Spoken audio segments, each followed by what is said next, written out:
Hello friend, मैं नीलू लोक गायिका गीत अपने यूट्यूब चैनल पे आप सभी दर्शकों का स्वागत करती हूँ। और मैं जा रही हूँ एक मस्त मजेदार लाचारी गीत गाने। आप लोग को जरूर पसंद आएगा और मेरे वीडियो को लाइक सब्सक्राइब करना दोस्त। राधे राधे, राम राम जी। रोवेले जनकपुर नगरी, रोवेले जनकपुर नगरी, सीता जानी बनमा हो। रोवेले जनकपुर नगरी, रोवेले जनकपुर नगरी, सीता जानी बनमा हो। दुआरे पे पापा रोए, दुआरे पे पापा रोए, घरवा में मम्मी हो। दुआरे पे पापा रोए, दुआरे पे पापा रोए, घरवा में मम्मी हो।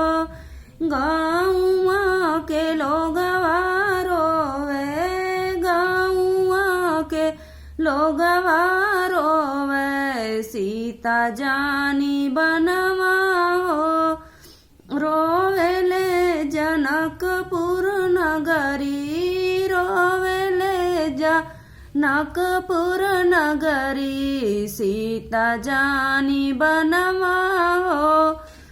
दुआरे पे चाचा रोए, दुआरे पे चाचा रोए, घरवा में चाची हो।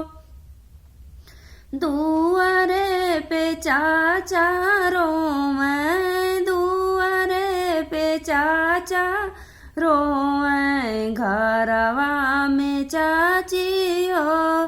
गाँव के लोगवा रोवे, गाँव के लोगवा रोवे, सीता जानी बनवा हो। रोवेले जनकपुर नगरी, रोवेले जनकपुर नगरी, सीता जानी बनवा हो।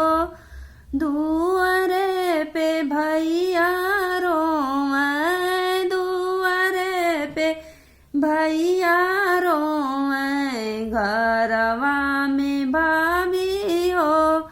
दुआरे पे भैया रोए, दुआरे पे भैया रोए, घरवा में भाभी हो। गाँव के लोगवा रोवे, गाँव के लोगवा रोवे, सीता जानी बनवा हो। रोवेले जनकपुर नगरी, रोवेले जनकपुर नगरी, सीता जानी बनवा